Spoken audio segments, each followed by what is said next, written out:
आणि भगवत भक्तांचा श्रेष्ठ पुरुषांचा अपमान झाल्याबरोबर तो भक्त जरी असला तरी त्याचा अधप पाहतो. भक्तिमार्गामध्ये हे मोठं पथ्य आहे. कुणाही जीवाचा नखडो मत्सर वरम सर्वेश्वर पूजनाचे तुकाराम महाराज सांगतायत. खरी भक्ती खरी ईश्वर पूजा म्हणजे ही आहे कोणाचाही द्वेष मनामध्ये राहू नये. रागावायचा नाही, राग नाही, द्वेष नाही, तर भक्तीचं फल मिळत आहे. याने संतांचा अपमान यांच्याकडून झाल्यामुळे वैकुंठ लोकामध्ये साक्षात भगवंतांच्या सन्निध राहणारे नेहमी रोज दर्शन होत आहे, रोज भाषण होत आहे. इतक्या मोठ्या उच्च भूमिकेवर गेलेले जय विजय, पण संतांचा भगवत भक्तांचा महात्म्यांचा अपमान केल्यामुळे त्यांनाही पुन्हा या मृत्यू लोकावर यावं लागलं. आणि सर्वात अत्यंत मोठी वाईट झालेली गोष्ट म्हणजे देवावरती प्रेम करणारे जय विजय भक्ती करणारे ते देवाचे शत्रू म्हणून त्यांना 3 जन्म घ्यावे लागले. देवाचं प्रेम गेलं, 3 जन्म प्रेमातून ते बाहेर पडलेले. तेव्हा ब्रह्मदेव सांगतायत देव हो ते दोघे ह्या दितीच्या उदरामध्ये आलेल्या गर्भामध्ये आहे. भगवंताला काळजी आहे सर्वांची, आपण कशाला काळजी. सर्वांचं कल्याण करणारा तो भगवान समर्थ आहे. मग सर्व देवमंडळी आपल्या स्थानाला निघून गेली. पुढं त्या दितीला 2 पुत्र झालेले आहेत. भयंकर अपशकुन झाले त्यावेळेला जन्माला हे आल्याबरोबरच. त्यानंतर आणखी कश्यप ऋषींनी त्यांचं नामकरण केलेलं आहे. हा जो आहे प्रथम जन्माला आलेला हिरण्यकशिपू असं त्याचं नाव ठेवलं. आणि मागाहून जन्माला आलेला तो हिरण्याक्ष झालेला आहे. हिरण्यकशिपूंनी तपश्चर्या केली, ब्रह्मदेवांचा वर मिळविलेला आहे. आणखी सर्व देवादिकांना आपल्या ताब्यामध्ये घेतलेला आहे. असुरवृत्ती तो वागतो. देवांचा द्वेष, भक्ती व्यक्ती सगळी वैकुंठ लोकातच राहिली. आता काही नाही, त्याची आठवण सुद्धा नाही देवा.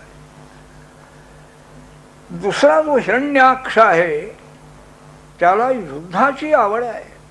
राज्य वगैरे नको. हिरण्यकशिपूंनी सर्व राज्य मिळवून त्रैलोक्याचा ताबा घेतलेला आहे.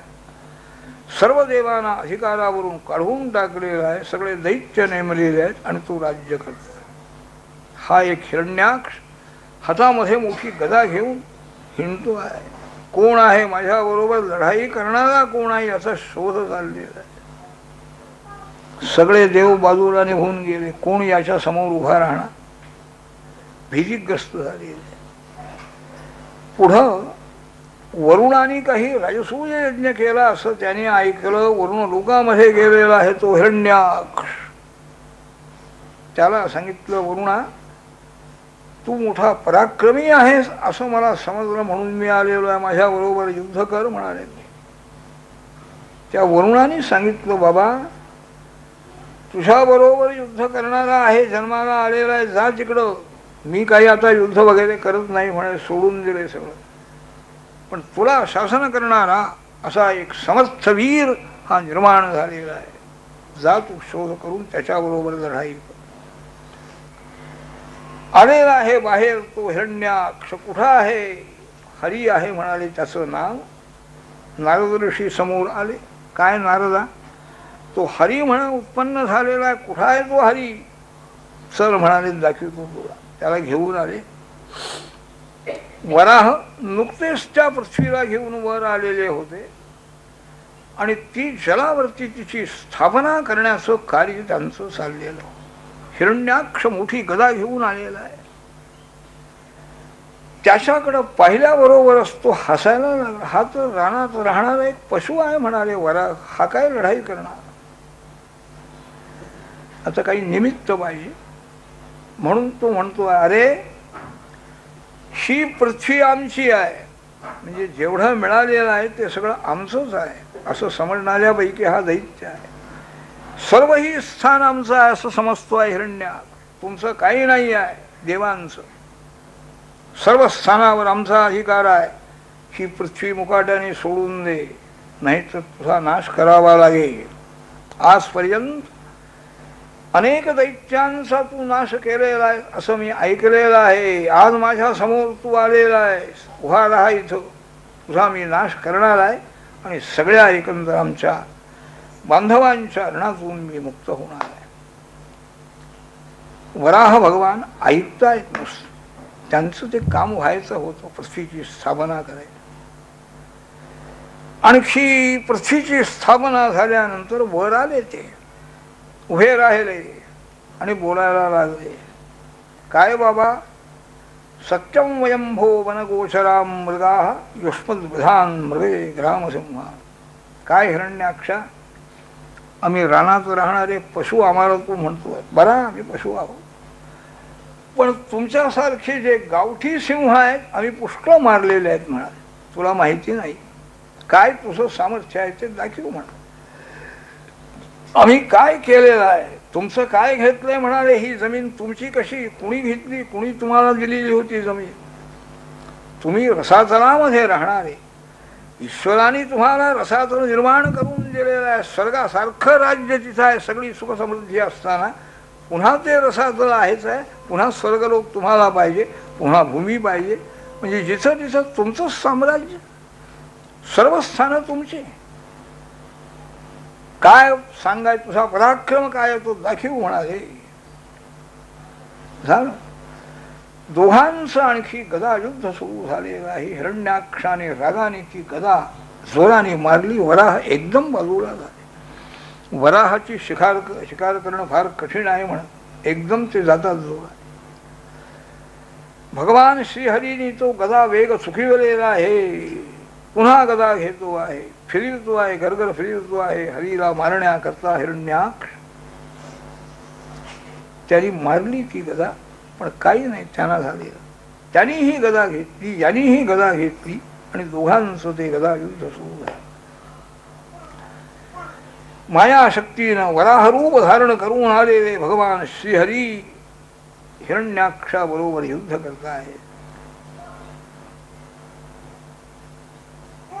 संध्याकाळीची वेळ झाली आणि अगोदर यांचं आपलं युद्ध चालूच आहे. वेगळ्या वेगळ्या आणखी प्रकाराने गदायुद्ध त्यांचं सुरू झालेलं आहे. ब्रह्मदेव आले, देवांच्या देवांना त्यांनी विनंती केली, भगवंता हा म्हणजे सर्व विप्रांचा, गायींचा अत्यंत आणखी नाश करणार आहे, दैत्य आहे म्हणाले, लवकर याला आपण मारा म्हणा. रात्र जर निर्माण झाली, रात्रीला सुरुवात झाली म्हणजे हे निशाचर आहेत, यांचं बल वाढतं आहे, किंवा ती रात्र होण्याच्या पूर्वीच याचा आपण नाश करा, लवकर नाश करा. भगवंतानी त्यांना सांगितलं, करतो म्हणाले नाश. दोघांचं ते गदायुद्ध सुरू झालेलं आहे.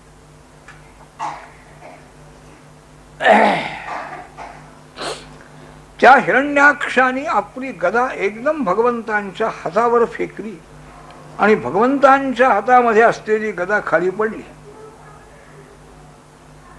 निशस्त्र भगवान आहे हिरण्याक्षही, त्यांनीही युद्ध थांबविलेलं आहे. धर्मयुद्ध आहे, तो सुद्धा धर्मयुद्ध मारणार आहोत. शत्रूच्या हातात शस्त्र नाही तर आपण कसं मारायचं. थांबला तो. सुनाभंच्या स्मरद्विहू, आपल्या सुदर्शन चक्राचं स्मरण भगवंताने केलं. ते चक्र त्या ठिकाणी आलेलं आहे. सर्व ही मंडळी देवगण आणखी लवकर याचा नाश करा अशी प्रार्थना करता आहे. त्यांनी आपल्या अनेक माया निर्माण केल्या. असुराने सुद्धा शक्ती पुष्कळ मिळविलेली असते. प्रयत्नवाद म्हणजे विलक्षण आहे. ईश्वर मानत नाहीत, काही मानत नाहीत, पण शास्त्रीय प्रयत्न जे आहेत ते सगळे मात्र करतात. तपश्चर्या करायची, मंत्रशक्ती मिळवायची, योगशक्ती मिळवायची. त्यामुळे यांनी मंत्रांनी अनेक प्रकारच्या मायाशक्ती मिळविलेल्या होत्या. एकदम त्या आणखी याच्यामध्ये अंधार पडलेला आहे युद्धाच्या भूमीवरती. आकाशातून दगडाची आणखी वृष्टी व्हायला लागली. भगवंतानी आपल्या सुदर्शन चक्राने त्या सर्व मायांचा नाश केलेला. रागावला तो हिरण्याक्ष, त्याची गदा ही आणखी सगळी फुटून गेली, मोडून गेलेली आहे. धावत धावत तो आला आणि त्यांनी एकदम वराहांच्या छातीवर मूठ मारली आणि हेही रागावले. यानेही त्याच्या थोबाडीच मारली जोराने, कानावरती जोरात बसल्याबरोबर त्याला एकंदर चक्कर आली आणि तो हिरण्याक्ष खाली पडला. मरण आलेला आहे, मृत्यू त्याला आलेला असताना सगळे ब्रह्मादिक देव त्या ठिकाणी आणखी त्याची स्तुती करायला काय म्हणाले, याचं भाग्य आहे की भगवंताचं दर्शन याला शेवटी झालं, त्यांच्या हातून मृत्यू आला आणि त्या भगवंताचं स्वरूप पाहता पाहता याचे प्राण गेले. केवढा भाग्यवान आहे, उत्तम गतीला हा गेलेला आहे. सर्वांनीही आणखी भगवान वराहांशी प्रार्थना केली. अत्यंत आणखी पृथ्वीही तो घेऊन जाणार होता ना, रसातलातून आणलेली पृथ्वी त्याला पाहिजे होती. तेव्हा ती पृथ्वी म्हणून राजा करता आहे. राजाने धार्मिक राजाने राज्य केलं पाहिजे, त्याच्याकरता आणखी ब्रह्मदेवाने निर्माण केलेली तुमच्या रसातलामध्ये तुम्ही राहा. इकडे येऊन आधी दैत्य तो हिरण्याक्ष, या हिरण्याक्षाचा आणखी भगवान श्रीहरीने वराहाने याप्रमाणे नाश केलेला आहे. असं हे दिव्य चरित्र मैत्रेय महर्षींनी विदुरजींना सांगितलेलं आहे. शुकाचार्य महाराजाने हे चरित्र आणखी परीक्षित राजाला सांगितलं. याचं जर श्रवण केलं श्रद्धेनं तर सर्व ही पातकांचा नाश होतो आहे. असं हे याप्रमाणे आणखी हा कथाभाग समाप्त झालेला आहे. कायेन वाचा मनसेन्द्रियेर्वाध्यात्मना वा सुस्वभावा करोमि यज्जत् सकलं परस्मै नारायणाय समर्पये. गोपाल कृष्ण भगवान की जय. श्री कृष्ण गोविंद हरे नाथ नारायण अर्जुन दामोदर विश्वनाथ मुकुंद विष्णु. श्री कृष्ण गोविंद हरे नाथ नारायण अर्जुन दामोदर विश्वनाथ मुकुंद विष्णु भगवान नमस्ते. श्री कृष्ण गोविंद हे नाथ नारायण अर्जुन दामोदर विश्वनाथ मुकुंद विष्णु.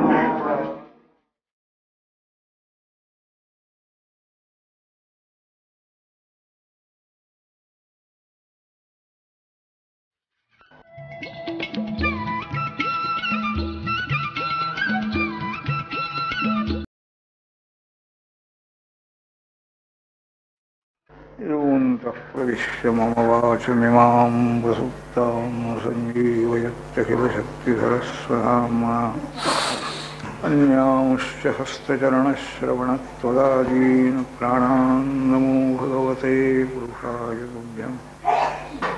मूकं करोति वाचालं पङ्गुं लङ्घयते गिरिं यत्कृपातमहं वन्दे परमानन्दमाधवम्. आपदामपहर्तारं दातारं सर्वसम्पदां लोकाभिरामं श्रीरामं भूयो भूयो नमाम्यहम्. यत्र यत्र रघुनाथकीर्तनं तत्र तत्र कृतमस्तकाञ्जलिं. बाष्पवारि परिपूर्णलोचनं मारुतिं नमत राक्षसान्तकम्. पुस्तकजपवटहस्ते वरदाभयचन्नचारुबाहुरते कर्पूरामरदेहे वागीश्वरिचोदया समवाचं. हरये नमः हरये नमः. श्रीगणेशाय नमः. श्रीगुरुचरणारविन्दाभ्यां नमः. शौनक उवाच. महीं प्रतिष्ठा मध्यस्थ सौते स्वयंभो मनुः कान्यन्वतिष्ठद्वाराणि मार्गाय अवरजन्मना. शुकाचार्य महाराज परीक्षित राजाला सांगताय. विदुर आणि मैत्रेय यांचा संवाद चालू आहे. हिरण्याक्ष वध केला वराहाने. पुढं काय झालं, मनुराजाने राज्य कसं केलं, त्याच्या मुली मुलं वगैरे त्यांच्यापासून काय काय संतती झाली हे विदुरजीने विचारलेलं आहे. ब्रह्मदेवांशी जे मानसपुत्र सर्व ऋषी मंडळी त्यांचा गृहस्थाश्रम कसा झाला, प्रवृत्ती मार्गाकडे कोण गेले, निवृत्ती मार्गाकडे कोण गेले, हे सर्व ही सांगा म्हणून त्यांनी प्रार्थना केली विदुरेने. ब्रह्मदेवानी जी सृष्टी केलेली आहे त्या सृष्टीचं थोडक्यामध्ये वर्णन मैत्रेयाने केलं.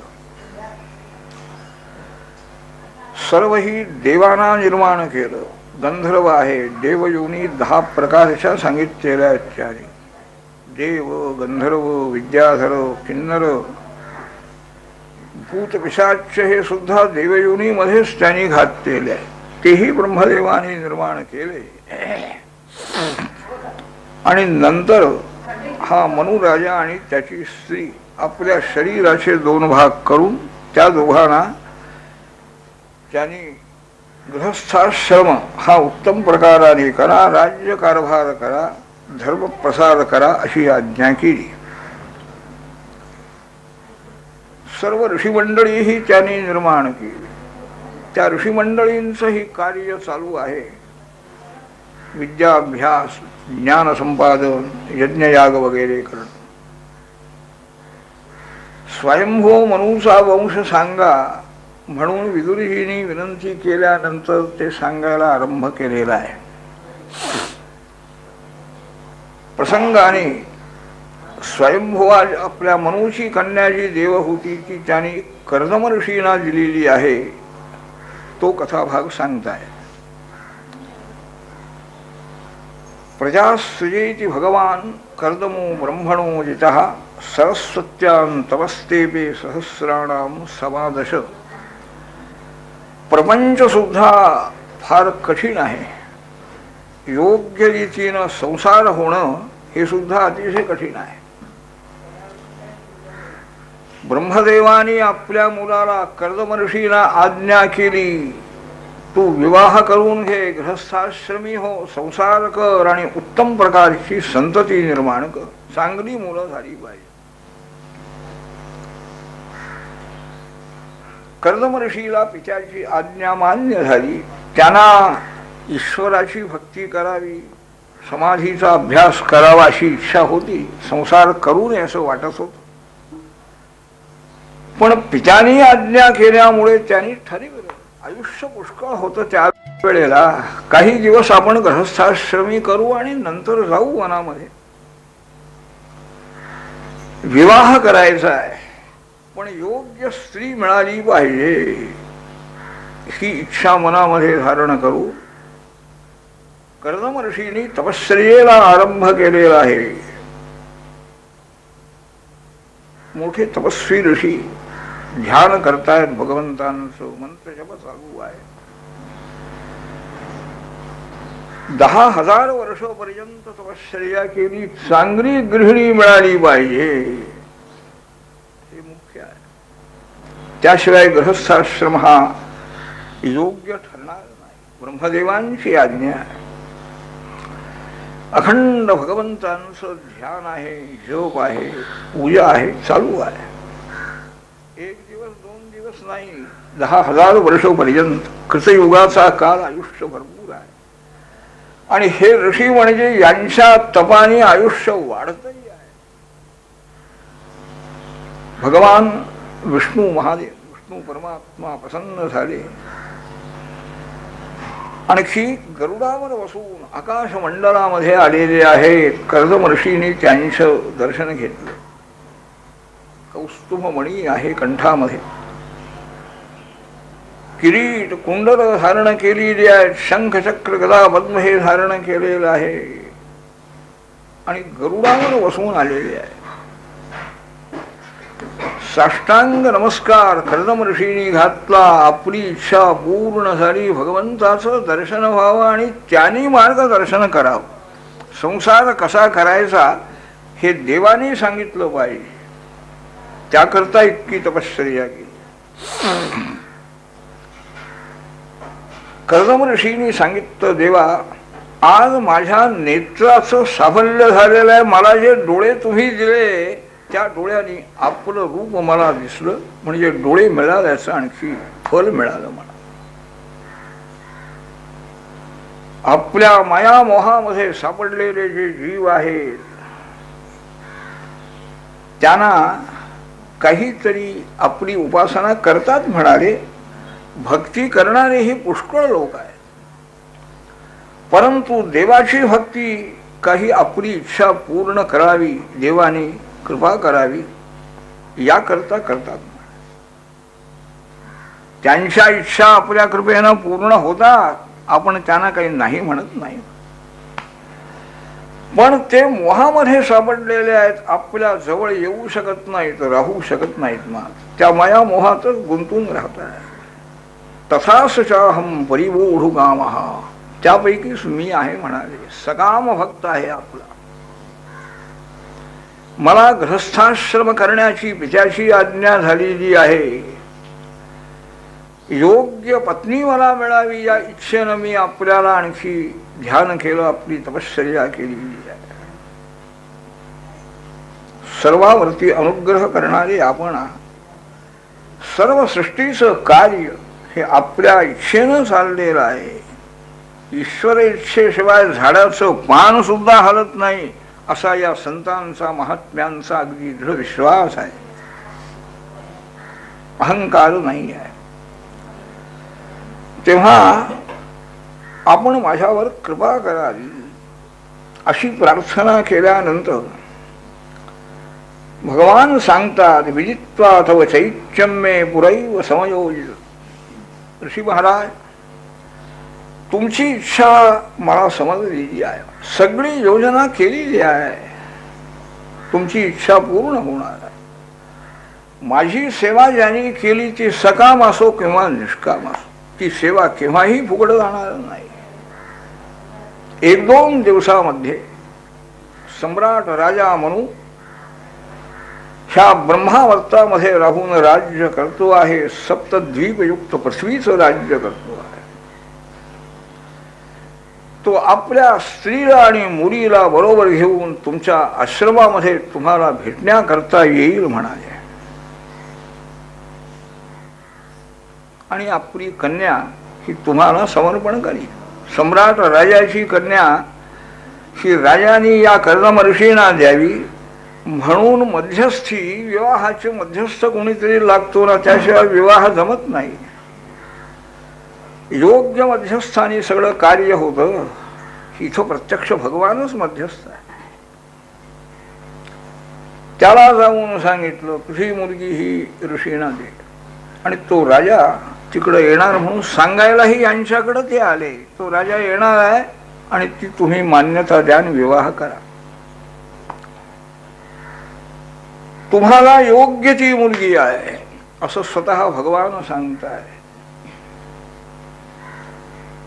तुमचा विवाह झाल्यानंतर तुम्हाला मुली होतील आरंभाला आणि नंतर मी स्वतः तुमचा मुलगा होईल म्हणाले. मलाही आणखी मार्गदर्शन सगळ्यांना करायचं आहे, त्याकरता मी येणार आहे असं ऋषींना सांगू आणि निघाले. भगवान तिथू बिंदू सरोवर म्हणून आहे.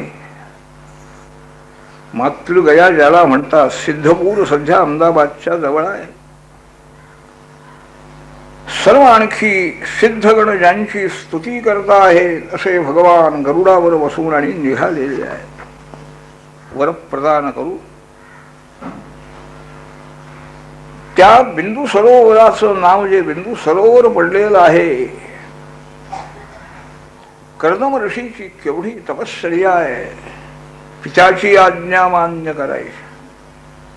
विवाहाची इच्छा नाही आहे, पण पित्याची आज्ञा मान्य करायची आणि देवाने जी स्त्री दिलेली आहे तिच्याबरोबरच विवाह झाला पाहिजे.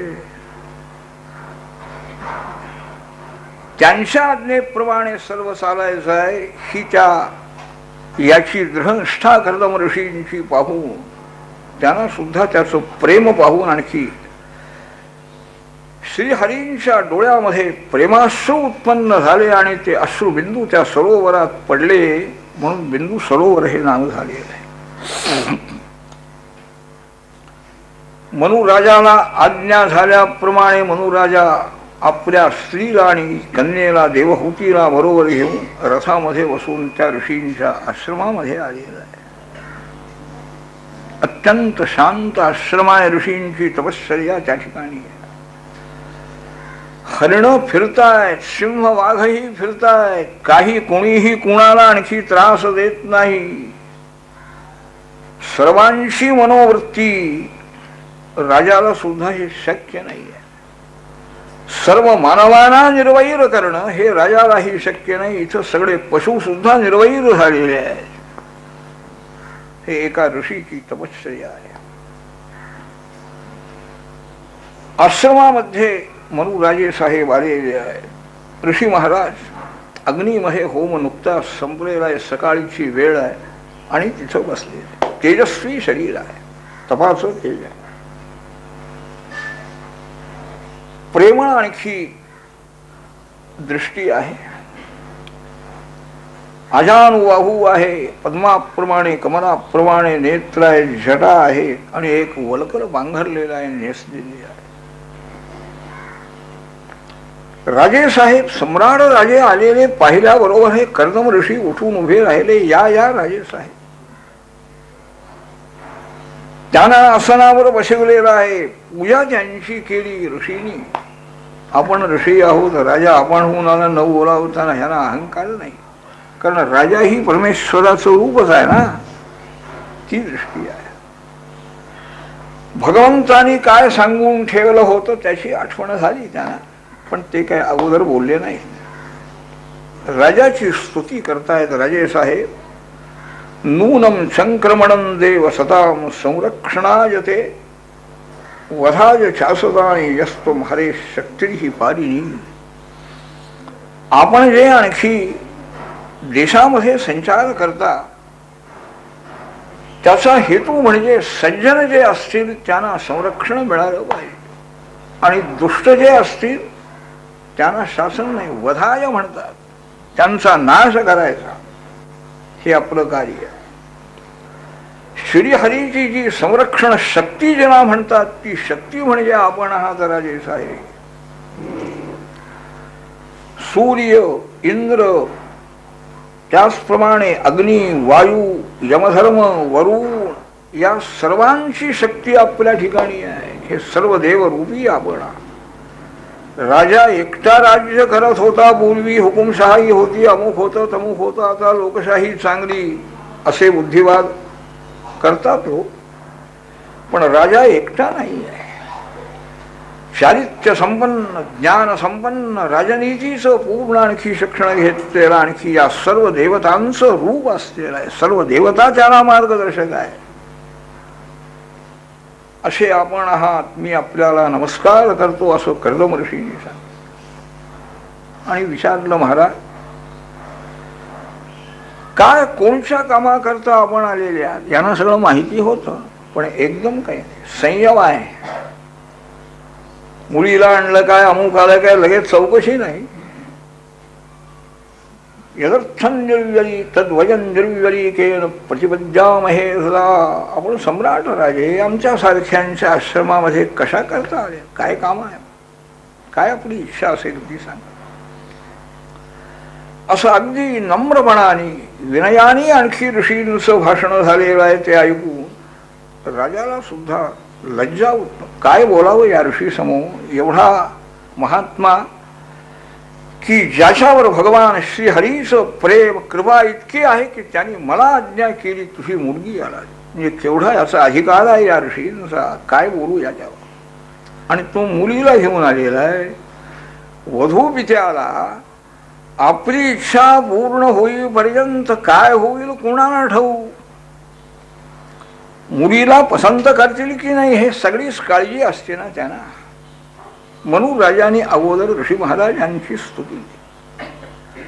सृष्टीकर्ता ब्रह्मदेवाने आपल्या मुखापासून आपल्याला म्हणजे तपस्वी ब्राह्मणांना उत्पन्न केले. त्यांनी तपश्चर्या करावी, ज्ञान संपादन करावं, योगाभ्यास करावा आणि मनामध्ये कोणतीही आसक्ती ठेवू नये. अलंपट राहिलं पाहिजे, निर्लोभ. तुम्हाला प्रथम निर्माण केलं ब्राह्मणानं आणि तुमच्या संरक्षणाकरता आम्हाला क्षत्रियांना निर्माण केलेलं आहे. हे विचार ऐकण्यासारखे आहे. समाजशुद्धी, समाजाचं कार्य करणाऱ्या लोकांनी हे लक्षात ठेवलं पाहिजे. ब्राह्मणांना सृष्टिकर्त्यांनी निर्माण केलं, पण ब्राह्मणांची कर्तव्य वेगळी आहे आणि त्यांचं संरक्षण करण्याकरता आम्हाला क्षत्रियाला निर्माण. हृदयं तस्यहि ब्रह्म क्षत्रभंगम प्रचक्षते. सम्राट राजा मनु प्रसिद्ध समाजशास्त्रज्ञ तो सांगतोय, आपण ब्राह्मण म्हणजे त्या सृष्टिकर्त्या परमात्म्याचे हृदय आहात आणि बाकीचं शरीर म्हणजे आम्ही क्षत्रिय आहोत. म्हणून दोघांनीही एकमेकांचं संरक्षण करावं अशी त्याची इच्छा आहे देवाची. तुमची ज्ञानशक्ती, तपशक्ती आम्हाला मिळावी, उपयोगी पडावी आणि आम्ही तुमचं रक्षण.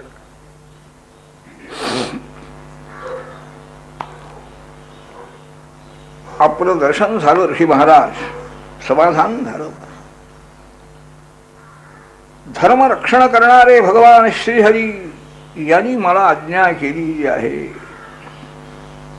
आज आपल्या रूपाने आणखी मला भगवंताचं दर्शन झालेलं आहे. मी आपल्याला काही विनंती करण्याकरता आपल्या आश्रमात आलेलो आहे. आपण ऐकून घ्या. प्रियव्रतो तानपदो ससेजन दुहिता मम अनिविच्छ्री पतिमयुक्तम वयशील गुणानिभिः. मला 2 मुलं आहेत, अगोदर त्याने सांगितलं, प्रियव्रता आणि उत्तानप, आणि त्यांची बहीण ही दुहिता, माझी कन्या ही देवहूती आहे. कन्या भ्रातृमती ज्योतिषशास्त्र किंवा धर्मशास्त्रामध्ये बंधू असलेली कन्या असावी असं सांगताय. काय त्यांचा उद्देश असेल कोणाला ठाऊक. म्हणजे तिच्या माता पित्यांचं संरक्षण कसं, बंधूंचंही प्रेमछत्र असलं पाहिजे. आता कायदाच होऊन गेलाय स्वराज्य मिळाल्याबरोबर की मुलाप्रमाणे मुलीला सुद्धा वाटणी पित्याने दिली पाहिजे. म्हणजे कशाला प्रेम राहतंय, भगिनी प्रेम राहील का? हे वाटणी आपली ही मुलगी घेऊन जाणार, हे विचार मनात असल्यानंतर प्रेम राहणार कसं? ही माझी मुलगीला विवाहाला योग्य झालेली आहे, आपल्याला योग्य पती मिळावा अशी ही इच्छा आहे. नारद महर्षी एके दिवशी आमच्या राजवाड्यामध्ये आली आणि त्यांनी आपलं वर्णन केलं. ही होती तिथं, येणंही ऐकलं. आपलं शील श्रेष्ठ आहे, आपलं ज्ञान आहे, आपलं रूप आहे, आपले गुण सगळे नारदाने सांगितले. नारद ब्रह्मचारी आहेत ना, मोठे भगवत भक्त आहेत, पण ही कामं करतात ते योग्य, त्यात नको कोणी म्हणणारच नाही. श्रीकृष्णांचा रुक्मिणीचा विवाह त्यांनीच जमवून दिला. तेव्हा नारदांच्या मुखातून आपलं तप, आपले गुण येणं ऐकल्याबरोबर आपल्याबरोबरच विवाह व्हावा असं येणं मला सांगितलं. आम्ही दोघांनी प्रेमाने श्रद्धेनं आपल्याला ही कन्या अर्पण करण्याकरता घेऊन आलेलो आहो हे सांगितलं मनुराजा. आणखी पुन्हा मध्ये तो म्हणतोय, एखाद्या मनुष्याला आपल्यासारखे म्हणा आणखी कोणीही तपस्वी पुरुष, त्यांना काहीही इच्छा नाही, काही नको आहे, सर्वसंग परित्याग करून राहिलेले आहे. पण आमच्यासारखे कोणी संसारी जर त्यांच्याकडे गेले, महाराज एवढी आमची सेवा करायची इच्छा आहे, एवढा आपल्याला घ्या, आपल्याला देतो आम्ही, तर त्यांनी नको म्हणू नये म्हणाले. आपण होऊन याचना न करताना जर कोणी देण्याला आला आणि ते नाही म्हटलं तर त्याचाच आणखी दोष आहे म्हणाले, त्याचं यशच आता आहे.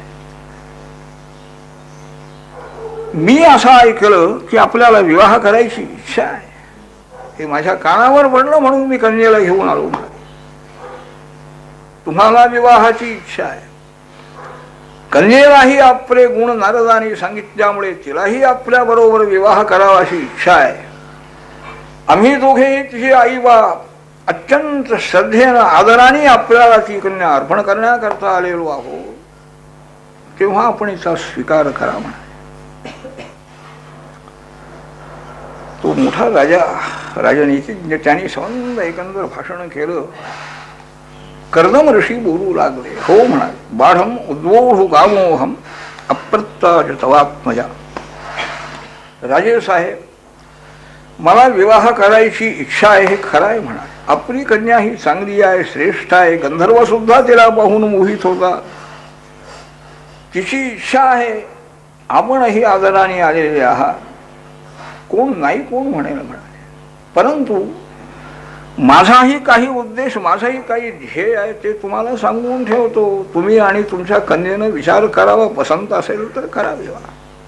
अतो भविष्ये समयेन साध्वी यावत्तेजो विभयात आत्मनो मे अतो धर्मान पारमहंस मुख्यान शुक्ल प्रोक्तान बहुमंडळेला हिंस्रा. राजे साहेब, मी काही जन्मभर संसार करणार नाही हे अगोदरच सांगताय. संसार केव्हा सोडणार आहे हेही अगोदर सांगताय. हिला मुलगा झाला किंवा मुलं झाल्यानंतर मी लगेच संसार सोडून देणार आहे. परमहंस जे आहेत सर्वसंग परित्याग करून भगवान श्रीहरीचं चिंतन निश्चिंत मनाने करणारे महात्मे, त्यांच्या मार्गाने मला जायचं आहे. आत्ताच मला जायचं होतं पण पिताजींची आज्ञा झाल्यामुळे थांबलो मी. संपूर्ण विश्वाला उत्पन्न करणारा, संरक्षण करणारा आणि संहार करणारा जो परमात्मा आहे त्याची सेवा मला करायची आहे, दुसरी मला इच्छा नाही. आपलं अंतःकरण किती आणखी दृढ आहे हे त्यांनी सांगितलं, दुसरं मला मान्य नाही आहे. संसार केला तरी सुद्धा अशा बुद्धीनं मी करणार आहे. मैत्रीय सांगतात विदुरजी, त्यानं सगळं माहिती होतच. म्हणून राजाला करणार आहे संसार, मुलं बाळ झाल्यानंतर मग संन्यास घेणार आहे. घेणार का, पुढचं कुणी पाहिलंय म्हणा. ऋषींची अनुज्ञा मिळाली एवढं समजलेला आहे राजा, आणखी आपली कन्या देऊन टाकली. सम्राट राजाची मुली, त्या मुलीचा विवाह त्या अरण्यातल्या आश्रमात झालेला आहे. राजवाड्यामध्ये बोलावून सर्व एकंदर, आणखी इकडचे पाहुणे लोक, तिकडचे पाहुणे लोक, आणखी काही लोक, हे नाही. शास्त्र एवढंच आहे, यथाविधी आणखी कार्य करायचं. कन्यादान आहे ते, त्याला हे कशाला पाहिजे. अर्पण केली कन्या, देवहूतीची माता शतरूपा. पुष्कळ तिनं वस्त्र काय, अलंकार काय, कितीतरी आपल्या मुलीला जावयाना दिलेली आहे. कार्य झाल्यानंतर आणखी मनुराजा आणि आपल्या स्त्रीला बरोबर घेऊ राजधानीकडे जाण्याकरता निघाली. कन्येचा विरह होणार आता. मुलीला या अरण्यामध्ये ऋषींच्या आश्रमामध्ये ठेवून जावं लागणार आपल्याला. डोळ्यातून अश्रुधारा चाललेली आहे. दोघेही राजा राणी प्रेमाश्रू नेत्रातून उत्पन्न झाले. चांगली सेवा पतीशी कर, आणखी आपलं कल्याण करून घे असं त्या मुलीला त्यांनी सांगितलं. मनुराजाने, ऋषी महाराजाने सांगितलं, महाराज ही कन्या आपल्याला दिलेली आहे, संरक्षण करा. आता आपली आमचा संबंध संपलेला आहे. त्यांची ही अनुज्ञा घेऊन आणि राजे निघाले. जाता जाता नदी तीरावर अनेक ऋषी मंडळींचे आश्रम होते. त्या प्रत्येक आश्रमामध्ये जाऊन त्यांची पूजा विचारपूस राजाने केली. सर्व प्रजाजनांनाही आणखी राजाबद्दल अत्यंत आदरभाव वाटतोय. सगळे सामोरे गेलेले आहेत. राजधानीमध्ये राजेसाहेब आल्यानंतर बहिष्मती नावाची नगरी, अनेक यज्ञ आणखी त्या नगरीमध्ये राजाने मनुराजाने केलेले आहेत. सर्व विषयभोग. सम्राट राजाला काय कमी आहे. सम्राट राजाचा जो आनंद आहे तो पहिला आनंद आहे म्हणून सांगतात उपनिषदामध्ये. त्याच्यापेक्षा पुढचे आनंद मोठे मोठे आहेत. देवांचा, गंधर्वांचा, सर्व समृद्धी आहे. संपूर्ण पृथ्वीचा राजा आहे तो. त्यामुळे पुष्कळ काय, संसारात काहीही कमी नाही. पण मनावर त्याचा परिणाम नाही. हे माझा आहे अशी बुद्धीच नाही आहे. ईश्वराने दिलेलं हे वैभव ईश्वराचं आहे. अशी वृत्ती असल्यानंतर आसक्ती निर्माण कशाला होईल. माझा आहे हे वाढलं पाहिजे, टिकलं पाहिजे वगैरे वगैरे विचार माझा आहे अशी समजूत असल्यानंतर होणार आहेत ना. ते काही नाही.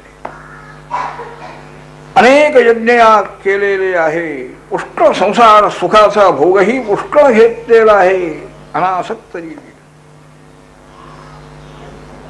तो मनुचा काळ युगानाम एक सप्ततीम मैत्रेय ऋषी सांगतात. 71 युग मनुचा राज्य झाले मनुराजा. म्हणजे 4 युग अशी 71 युग जायची आहे. म्हणजे किती काळ त्याला आणखी आयुष्य मिळालेलं आहे, राज्य मिळालेलं आहे. भगवान वासुदेवाची भक्ती अखंड चाललेली आहे, कथा श्रवण चाललेला आहे, रोजचा काल काही काळ त्याच्याकरता ठेवलेला आहे. संचार जरी असला देशामध्ये तरी हे सगळं चालू आहे. भगवंताच्या कथा श्रवण करणं, पूजा अर्चा करणं.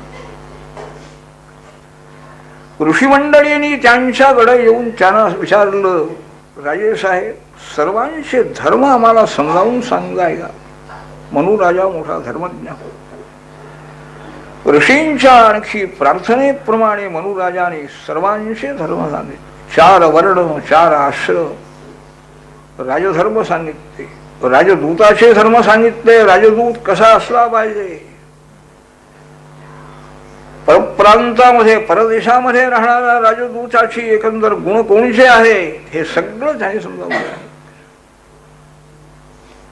असं हे राजाचं राज्य सांगितलं. आजी राजा म्हणून याचं चरित्र आपल्याला सांगितलं. आता कर्दमर्षी आणि देवहूती यांचं चरित्र सांगतात. पितृभ्याम प्रस्थिते साध्वी पतिम इंगित कोविदा नित्यम पर्यचरत प्रीत्या भवानी व भवम प्रभुम. माता पिता हे आपल्या राजधानीला येऊन एकटी देवहूती त्या आश्रमामध्ये अरण्यामध्ये राहिलेली आहे आणि सेवा करती आहे पतीची. इंगित कोविदा म्हणून म्हणतात मैत्रेय ऋषी. इंगित म्हणजे पतीच्या मनामध्ये काय आलेलं आहे हे लगेच समजायचं, सांगण्याची वाट पाहिजे नाही. हे ज्ञान आहे. प्रेम इतकं विलक्षण आहे, आदरभाव इतका आहे की ते इंगित समजून येतं.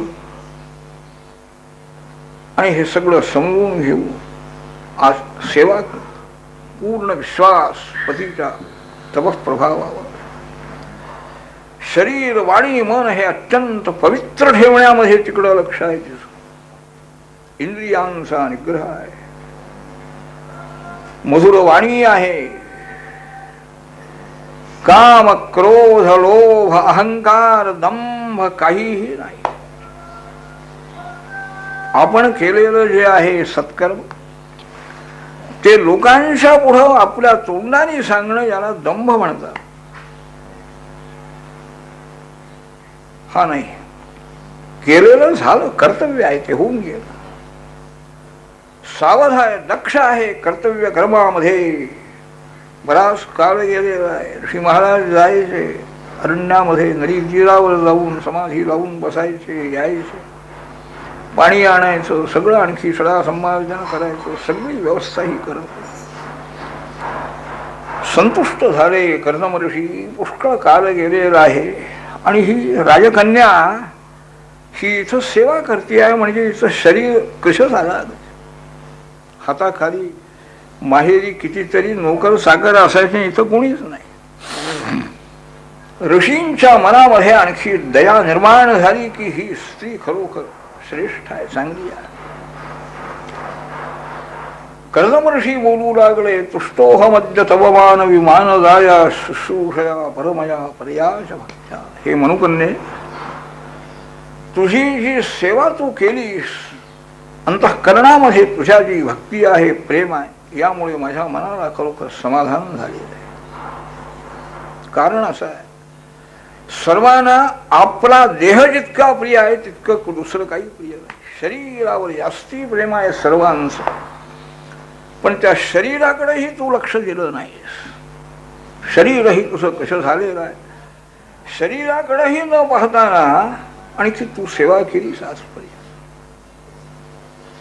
स्वधर्माचरण करू भगवंताचा जो कृपा प्रसाद मला मिळालेला आहे तो तुलाही आता मिळेल म्हणाले. तूही त्याला योग्य आहेस, सिद्ध झालेली आहेस, तुझ्या धर्माचं पालन तू केलेलं आहेस.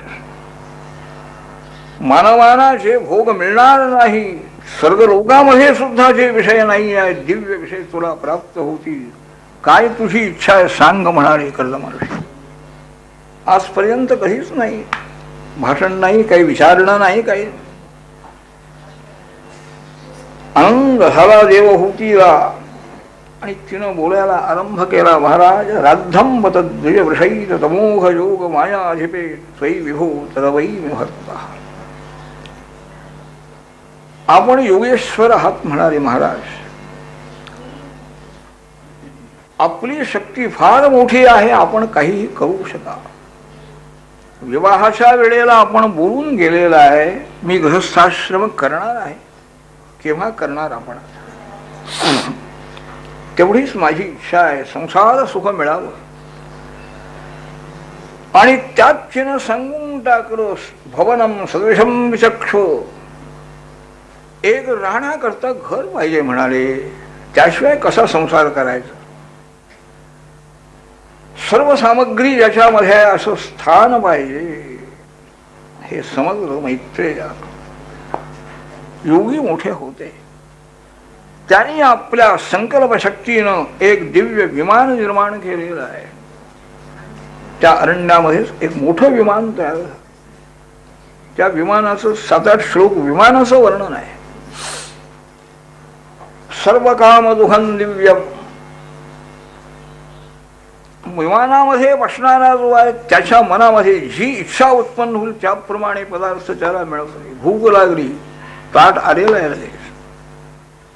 इच्छा करण्याचा अवकाश, सर्व इच्छा सिद्धी होती आहे. सर्व प्रकारची समृद्धी आहे, सगळी साधनं आहे. किती रत्नाची कपाट भरलेली आहेत, वस्त्र भरलेली आहेत, सगळी सामग्री संसाराची त्याला काहीही कमी नाही. सम्राट राजाने जरी मनामध्ये आणलं असतं तरी इतकं त्याला देता आलं नसतं आपल्या मुलीला. इतकी सामग्री आहे. ही नुसत्या संकल्पाने निर्माण झालेली आहे आणि त्याच्याबद्दल काही आस्थाही नाही झाली आहे. घ्या, देवहूतीला पाहिजे, केलं निर्माण. रेशमी वस्त्र आहेत, जरीची वस्त्र आहेत, अलंकाराने भरलेली कपाट आहे, सगळं आहे. मोठं विमान इतकं होतं. हंसाधिक पक्षी इकडून तिकडं जात आहेत, उद्यान आहेत. हे पाहिलं देवहूत. काही समाधान व्यक्त केलं नाही. हेही इंगित जाणणारे होते. सांगायला कशाला पाहिजे? काय दोघांनीच राहायचं काय एवढ्या या विमानात? नोकर चाकर कोणी नकोत का? हे बोलून दाखवलं नाही तिनं, पण यांना समजलं. त्यांनी सांगितलं देवहूती, जा या सरोवरामध्ये जाऊन स्नान करून ये, लवकर आपण निघूया विमानातून. निघाली ती. अंगावर ते मलिन वस्त्र आहे. कुठं आता तिचं काय स्वच्छतेचं काय? साबण सोडा त्यावेळेला नव्हताही, नसेलही. आणि तिचं आश्रमामध्ये कुठे हे करणार? वेणी घातली नाही नाही, तेल कुठलं लावायला काय? सगळे केस कसे तरी बांधलेले आहे, शरीर सगळं मलिन झालेलं आहे. सरस्वती नदीच्या त्या तीरावरती सरोवराच्या जवळ आली. इतक्यात त्या सरोवरातून 1000 विद्याधर कन्या, अत्यंत तरुण, उत्तम वस्त्र नेसलेल्या, सबंध शरीराला ज्यांचा सुगंध सुटलेला आहे, अलंकार घातलेल्या त्या सर्व कन्या वर आल्या. बाई साहेब, आम्ही आपल्या दासी आहोत, काय सेवा करायची सांगा. नमस्कार सर्वांनी. सर्व आणखी त्या स्त्रियांनी तिला न्हाऊ घातलेला आहे, तेल लावून. उत्तम वस्त्र, आणखी रेशमी वस्त्र तिला दिलेली आहेत, अलंकार दिलेले आहे, भोजन दिलेलं आहे. उत्तम प्रकारचं भोजन झालं, अमृत पाजलेलं आहे. आरशामध्ये ते आपलं दिव्य रूप पाहिलं देवहूतीने. ती मूळची राजकन्याच होती. अत्यंत तेजस्वी असं रूप पाहून तिलाही समाधान झालेलं आहे. रत्नखचित आणखी कमरपट्टा लावलेला आहे कमरेला, रत्नाचा हार गळ्यामध्ये घातलेला आहे. आणखी आपल्या पतीचं स्मरण केल्याबरोबर त्या विमानामध्ये ती येऊन पोहोचली. पती आपले पतिदेव आहे आणि या सहस्र स्त्रिया आहे. म्हणजे किती विमान ते किती मोठा असेल याची कल्पना येईल. 1000 दासी जिच्या हाताखाली आहेत अशी देव होती त्या विमानामध्ये राहिली होती. म्हणजे काय नुसतं बसायचं तेवढं आसन तेवढ्यापुरतं विमानात बसण्यापुरतं नाही आहे, ते राहणार आहेत आता त्या विमानात. प्रत्येक त्या दासीला निरनिराळी राहण्याची खोली म्हणा सगळं वेगळं असलं पाहिजे. काय हे विलक्षण सामर्थ्य आहे म्हणाले आपल्या पती महाराजांचं. ऋषी मंडळी, ऋषी महाराज कर्दम ऋषी हे निघालेले आहे. विमान ते चालू झालेलं आहे. 1,000 विद्याधरी ज्याची सेवा करता आहे अशा आपल्या पत्नीला बरोबर घेऊन आकाश मंडलामध्ये ते विमान निघाले. हे निघालेले आहेत ऋषी. स्वर्गाधिक लोकामध्ये ते गेलेले आहे. वरुण लोक आहे, कुबेराचा लोक आहे. सर्व लोकांमध्ये फिरून आले. सर्व ही उपवनामध्ये त्यांनी विहार केलेला आहे. तेजस्वी ते विमान. विमानामध्ये पुष्कळ देवही बसून हिंडत होते, पण त्यांना सुद्धा हे विमान कुणाचं आलेलं आहे, कोण आहे हा महात्मा, इतकं दिव्य विमान कसं आहे, इतकं मोठं, त्यांना सुद्धा आश्चर्य वाटले. मैत्रेय महर्षी सांगतात विदुरजी, किं दुरापादनं तेषां पुंसां उद्दाम चेतसां यैराश्रितस्तीर्थवर शरणो व्यसनाच्चयः. ज्यांनी आणखी भगवान श्रीहरीच्या चरणाचा आश्रय केलेला आहे त्यांना न मिळणारी गोष्ट जगामध्ये नाहीच आहे, दुर्लभ काहीही नाही. संपूर्ण भूमंडळ विमानामध्ये बसून आपल्या पत्नीला कर्दम ऋषींनी दाखवलेला आहे. कोणची कोणची स्थान आहे, सगळ्या तीर्थयात्राही झाल्या त्याच वेळेला आणि आश्रमामध्ये परत आलेले आहे. पुढं काही दिवसांनी देवहूतीला 9 कन्या झालेल्या आहे. सगळी आणखी समृद्धी आहे. दुःखाचा अंश सुद्धा नाही आहे. इतकं समृद्ध पूर्ण सुख त्या देवहूतीला मिळत आहे. किती काल गेला, 100 वर्ष होऊन गेली तरी काही लक्ष नाही कुठे. त्या सर्व कन्या अत्यंत सुंदर अशा प्रकारच्या अत्यंत सुगंधित शरीर ज्यांचं आहे अशा झालेल्या झालं. यांनी बोलायला भाषा सुरू केली. झालं म्हणाले, माझं काम झालं, आता संसार संपलेला. आता ठरल्याप्रमाणे मला संन्यास घेऊन बाहेर जायचं आहे, देवाची भक्ती करायची आहे म्हणाले. ज्यांना आपलं आयुष्य इतकं निश्चित आहे, माहिती आहे, त्यांनी पुढं करू, आम्ही देवाची भक्ती पुढं करू असं म्हणायला हरकत नाही. कर्दम हे त्यापैकी नव्हते. त्यांना त्याच वेळेला ईश्वर भक्ती करायची होती. नको, संसार नको होता, पण पित्याची आज्ञा झाल्यामुळे करावा लागला. आयुष्यही भरपूर आहे, संसारही उत्तम झालेला आहे, तो संपला पाहिजे ना. पुन्हा त्या संसारामध्ये आसक्ती उत्पन्न होऊन जर आणखी वासना वृद्धी झाली तर पुन्हा जन्म घ्यायला पाहिजे. ज्ञानी भगवत भक्तांच्या मनाची स्थिती ही वेगळी आहे. विषयभोग झाल्यानंतर पुरे म्हणतात, पुन्हा इच्छा नाही आहे. हे खरं वैराग्य आहे. जेवल्यानंतर तृप्ती व्हायला पाहिजे की नको, पण किती वेळ, 2-3 तास झाली की पुन्हा लागली भूक. अगदी पुष्कळ पोट भरलेला आहे, सगळं झालेलं आहे, नको त्यावेळेला म्हणतोय, पण पुन्हा भूक लागते. सर्वही विषयांचा भोग घेऊन आणखी पुरे असं केव्हाही मानवाला वाटत नाही, जीवाना देवाना सुद्धा वाटत नाही आहे. पण हे महात्मे फार वेगळे आहे, भगवत भक्त आहे.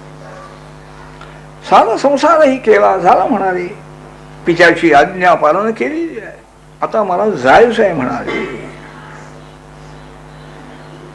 देवहूतीच्या मनाला एकदम धक्का बसलेला आहे. तिला आठवड झाली पूर्वीची ऋषी महाराजांनी सांगितलेला आहे. संसारात पडण्याच्या वेळेला संसार केव्हा सोडायचा हेही त्यांनी निश्चित ठरविलेलं आहे. हे इतरांना नाही सांगता येणार नाही. खाली मान घातलेली आहे, डोळे सगळे अश्रूने भरून गेलेले आहे. प्रार्थना करती, सर्वं तद् भगवान मह्यम उपोवाह प्रतिश्रुतम. आपण जे बोलला होता ते सर्वही संसार सौख्य मला आपल्यापासून मिळालेलं आहे. काहीही संसारात कमी नाही माझ्या. पण माझी एक प्रार्थना विनंती आहे का. आता ह्या मुली म्हणाले मोठ्या झाल्या, ह्या मुलींचा विवाह करण्याचं कर्तव्य आपलं नाही का महाराज. कुठं पाहायचं. आता ह्या मुलींच्या करता योग्य वर संशोधन केलं पाहिजे. ह्या मुली एकदा योग्य स्थळी पडल्या म्हणजे माझ्या मनाला समाधान वाटेल. हे कार्य आपलं राहिलेलं आहे असं आपल्याला वाटत नाही का. आणि दुसरी गोष्ट म्हणजे आपण संन्यास घेऊन निघून गेल्यानंतर ह्या मुलीही आपल्या आपल्या घरी जाणार आणि मी एकटी घरात राहणार. मला एखादा जर मुलगा झाला तर तेवढंच माझ्या मनाला समाधान होईल. ह्या विषयाच्या ठिकाणी आसक्ती माझ्या मनामध्ये उत्पन्न झाली. आणखी माझ्या हिताकडे माझं लक्ष गेलं नाही. साहम भगवतो नूनम वंचिता मायया दृढम यत्वाम विमुक्तिदम प्राप्य न मोक्षेय बंधना. ईश्वराच्या मायेचं आवरण इतकं माझ्या चित्तावर पडलेलं आहे की मला माझं कल्याण कसं करून घ्यावं हे समजलं नाही. आपल्यासारखे मोक्ष देण्याची इच्छा, मोक्ष मागितला असता तरी मुक्तही मला आपण केला असतं. पण आत्तापर्यंत आणखी संसारातच राहण्याची माझी इच्छा, हीच वासना माझ्या मनामध्ये राहिली. हे माझं दुर्दैव आहे. खिन्न झाली, निराश झाली. आणखी ऋषी महाराज निघून जातात की काय असं तिला दुःख झालेलं आहे. दया आली कर्दम ऋषींना. देवानेही सांगून ठेवलंच त्यांना. त्यांनी सांगितलं, राजकन्ये का तू दुःख का करतेस म्हणाले. भगवान श्रीहरी तुझे पुत्र होणार आहे त्यांनीच सांगितले म्हणाले. तूही पतिव्रता स्त्री आहेस, इंद्रिय निग्रह आहे, सगळी व्रत वगैरे सगळे ईश्वराची भक्ती सगळी तू करती आहेस म्हणाले. दानधर्म तुझ्या हातून झालेला आहे. ईश्वराच्या भजनाकडे अधिक अधिक लक्ष दे म्हणजे झालं म्हणाले. म्हणजे तोच परमात्मा आणि तुला उपदेश करून तुला मुक्त करी. विदुरी देवहूतीनं आणखी आपल्या पतीची आज्ञा मान्य केली. आणखी भगवान श्रीहरीची भक्ती करण्याकडे जास्तीत जास्त तिचं लक्ष लागलेलं आहे. बराच काळ गेल्यानंतर तिच्या गर्भामध्ये भगवान श्रीहरी प्राप्त झालेले आहे. आणखी योग्य वेळी कपिल मुनींचा अवतार झालेला आहे. भगवान श्रीहरी त्या देवहूतीपासून प्रगट झाले, अवतीर्ण झाले. अप्सरांचं नृत्य झालं, गंधर्वांचं गायन झालेलं आहे. ब्रह्मदेव हे स्वतः ऋषीमंडळींना बरोबर घेऊन त्या कर्दम ऋषींच्या आश्रमामध्ये त्यांना भेटण्याकरता आलेले आहे. ब्रह्मलोकातून अवतार भगवंतांनी घेतलेला आहे त्यांना माहिती आहे. ब्रह्मदेवानी त्या कर्दमांची आणखी स्तुती केली. तयामे पचिस्तात कल्पिता निर्व्यरीगतः यन्मे संजगृहे वाक्यं भवान मानद मानय. कर्दमा, माझी पूजा तू केलीस म्हणाले. पूजा म्हणजे काय की मी सांगितल्याप्रमाणे तू वागलास, माझी आज्ञा मान्य केली, संसार केलेला आहेस तू, हीच माझी पूजा आहे. पित्याला पुत्राने पूजा करावी अशी इच्छा नाही आहे, पण आज्ञा पालन करणं हीच आणखी पित्याची पूजा आहे. तू केली आहेस, माझी आज्ञा पूर्ण पालन केली, शास्त्राज्ञेचं पालन केलं.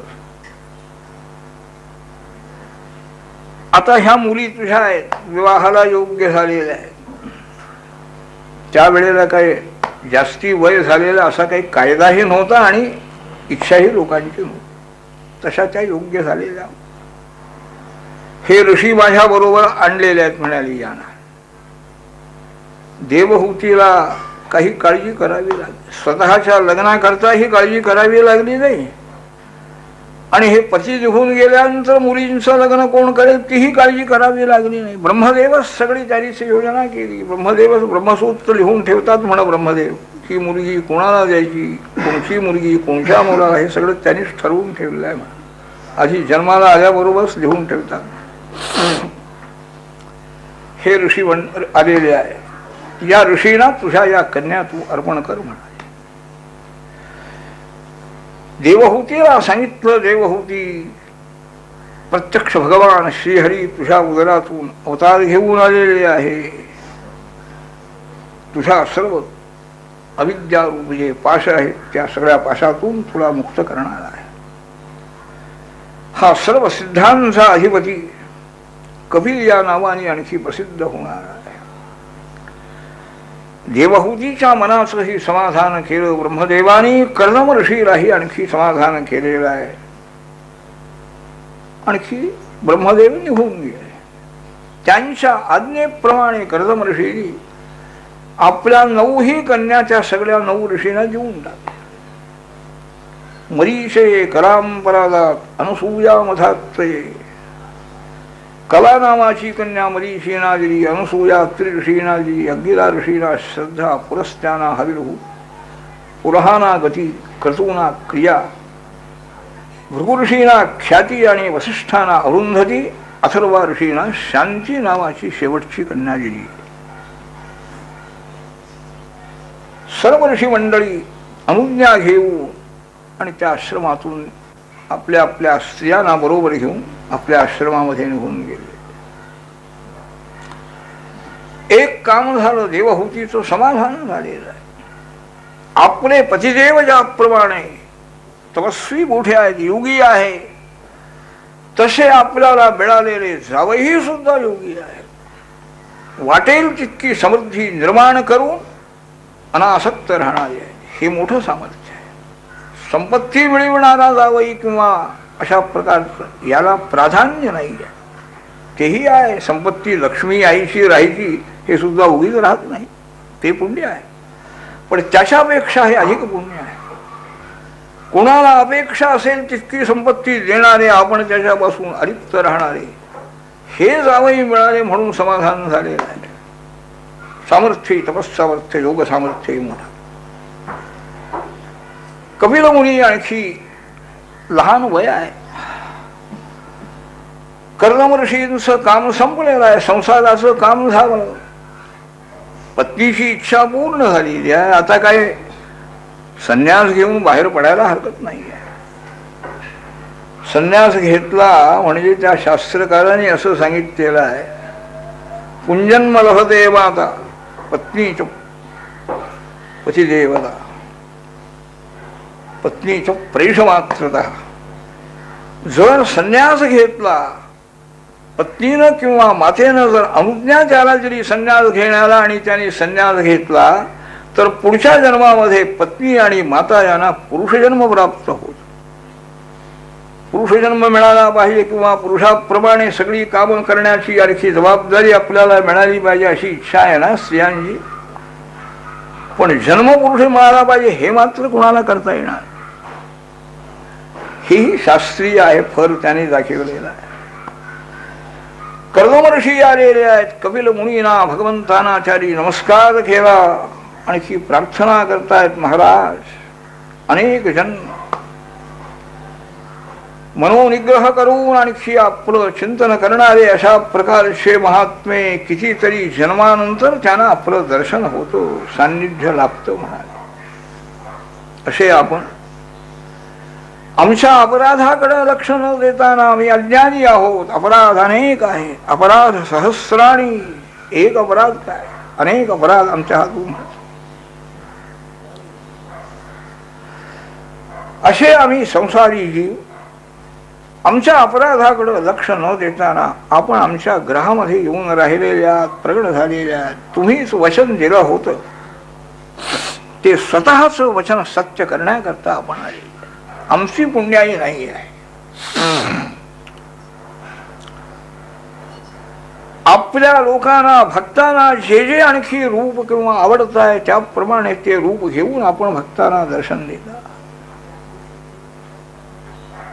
आपली सेवा करणारे अनेक आणखी मोठे मोठे भक्त आहेत. त्यांच्या सर्व कामना आपल्या कृपेनं पूर्ण होत आहे. मीही आपल्याला आता आपली अनुमती घेण्याकरता आलेलो आहे. मला आता संन्यास दीक्षा धारण करून जायचंय. वनामध्ये आपली सेवा करायची आहे. उपाधी आता संपवायचा आहे. आधीपासून संसाराची आसक्ती जर असती तर संन्यास घेऊन वनामध्ये गेल्यानंतर संसार सुटलाय का राहिलाय ह्याचा विचार करावा लागला. इथं ते काहीच नाही. अगोदरपासूनच ते आहे. केव्हा बाहेर पडायचं आहे. कपिल मुनींना सांगतायत कर्दमर्षी आपली आज्ञा मागण्याकरता मी आलेलो आहे म्हणाले. अखंड आपलं चिंतन करण्याकरता मी आता बाहेर पडणार. भगवान म्हणाले की कर्दमा तुम्हाला मी सांगितलं बोललो होतो ना त्याप्रमाणे तुमच्या घरामध्ये मी आलेलो आहे. तत्व किती आहे ही सगळ्या लोकांना समजून सांगायचे आहे. असंख्यानाय तत्वानाम संमताय आत्मदर्शने. तत्वज्ञान झाल्याशिवाय आत्मदर्शन होणार नाही. व्यावहारिक तत्व का असेना पण ती समजली पाहिजे. मग पारमार्थिक तत्वाचं आत्मस्वरूपाचं ज्ञान नंतर होईल म्हणा. ते बाजूलाच राहतात. ही जी व्यावहारिक तत्व म्हणा मूळ आणखी सृष्टीला कारण असलेली सगळी तीच समजली नाही. दुसरंच काहीतरी मनामध्ये